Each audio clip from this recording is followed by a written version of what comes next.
Seaburg is a small town by the sea on the east coast of England. This part of England is called East Anglia. I went to Seaburg for a holiday in 1919 with my friend, Henry Long. There were few visitors in Seaburg that year. There was only one other visitor in our hotel. His name was Paxton. Paxton was a tall, thin young man. He looked worried and unhappy. One evening, when Henry and I were sitting in the hotel lounge, Paxton came up to us. "Excuse me," said Paxton, "I must speak to somebody. Something strange has happened to me. I'd like to talk to someone about it. May I talk to you?" "Of course," I said. "Please sit down and tell us about it." "A few days ago," Paxton said, "I went for a walk to Freston. Freston is a village about 5 miles from here. Took my camera with me. The church at Freston has an unusual door. I wanted to photograph it. There are 3 wooden crowns on the door." The village priest came out of the church. I asked him about the 3 crowns on the door. The priest told me a strange story. "Many years ago," said Paxton, "Anglia was a kingdom. The last king of Anglia died over 1,000 years ago. When he died, his 3 crowns disappeared. The people believed that the crowns were magic. They believed that the crowns were buried in different places. The crowns guarded the coast against enemies from across the sea. About 300 years ago, one of the crowns was found. It was secretly sold. No one knows what happened to it after that." "What about the other 2 crowns?" asked Henry. "The second crown was washed into the sea. It was never found again." "What about the 3rd crown?" I asked Paxton. "Was it ever found?" "I'll tell you about that," answered Paxton. "There was a family here called Ager. The people believed that the Agers were guardians of the 3rd crown. The last Ager died a year ago, in 1918. He had no children. I found his grave in the churchyard. I wrote down what was written on the gravestone. William Ager. Died 21th December 1918. Aged 28 years. Later, I went to the bookshop in Freston. By chance, I found an old book dated 1740. Inside it were some lines of poetry. "Nathaniel Ager is my name. I own the hill above the sand. All Ager's duty is the same. To guard the crown that guards the land.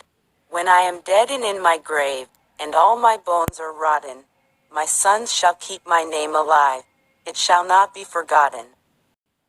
I bought the book and walked back towards Seaburg. I found the house where William Ager had lived. The house is halfway between Freston and Seaburg. Above the house is a small hill. There is a circle of trees on top. I knew that this was the place. "The place for what?" I asked. Henry and I were becoming tired of this long story. "The place where the crown was buried," said Paxton. "And did you find this crown?" I asked in a tired voice. Paxton's answer surprised us both. "I have it in my room," he said. "Come and see it, then you'll believe me." Henry and I did not believe him. We thought that Paxton was not telling the truth. But we stood up and followed him. Paxton led us to his room. He opened a suitcase. Inside the suitcase was something wrapped in newspapers. He unwrapped the newspapers. There was a crown. The crown was made of silver. It was a circle of metal with 4 jewels. I put out my hand to touch it. "Don't touch it," Paxton cried and held the crown away from us. "Why not?" I asked in surprise. "We won't take it from you." "I'm sorry," said Paxton. "It's because." He looked round the room in a strange way. "Since I took the crown, I haven't been alone." "You haven't been alone?" Henry said. "What do you mean?" Then Paxton told us more of his story. "After I'd been to Ager's house, I came back here. I got a spade and a lantern. When it was dark, I went back to the hill above the house. I started to dig a hole at the top of the hill, in the center of the circle of trees. As I was digging, Paxton went on, I was sure someone was watching me. Once, I thought I saw someone. But I wasn't sure. The person was always behind me. Once, I felt someone pulling my coat. But then I found the crown. At that moment, I heard a terrible cry behind me. Who cried out? I asked. I couldn't see anyone, Paxton answered. But I think I know. He pointed to a book on a table beside the bed. Every time I come back to my room, the old book is open. I looked at the table. The old book was open at the first page. I saw the name, William Ager, 1890. So you think that William Ager is following you? I said. But William Ager is dead. It's the ghost of William Ager, said Paxton. He won't leave me alone. He wants the crown, but he isn't strong enough to take it from me. And what will you do with the crown? I asked. I'm going to put it back, said Paxton. If you put it back, will William Ager's ghost leave you alone?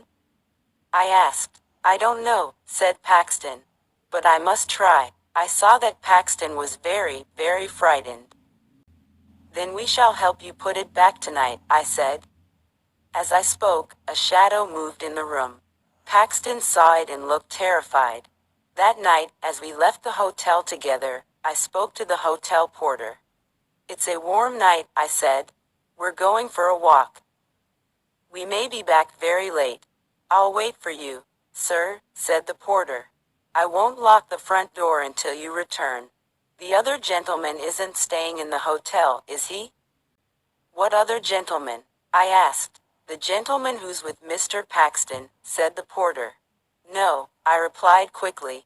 I did not tell the others what the porter had said. But I had seen it too. When the three of us were together, I thought I saw another person in the room with us. It took us half an hour to walk to William Ager's house. The road went along beside the beach. The beach was a lonely place at night. We saw the hill above the beach. The sea was calm. The moon was shining behind the trees on the hill. We climbed to the top of the hill. We had forgotten to bring a spade. Paxton did not care. He began to dig with his hands. As soon as he had dug the hole, Paxton put the crown in it.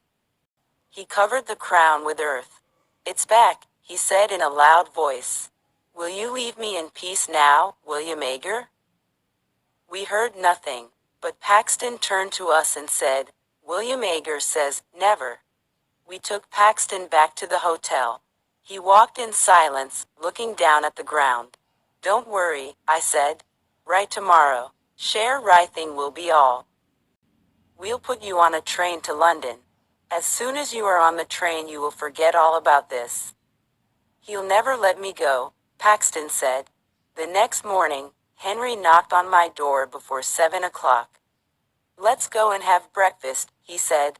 Then we'll take Paxton to the railway station. I got dressed and went downstairs. Henry was waiting for me. Have you seen Paxton? I asked Henry. He's not in his room, he said. I thought he was with you. We went quickly to the porter. Have you seen Mr. Paxton this morning? I asked. Yes, sir, said the porter. He went out a couple of minutes ago.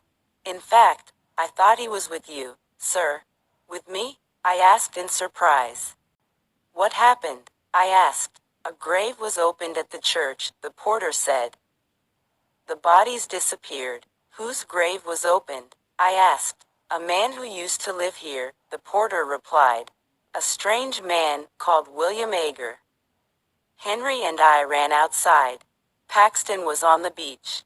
He was walking quickly and waving to someone. We could not see who he was waving to.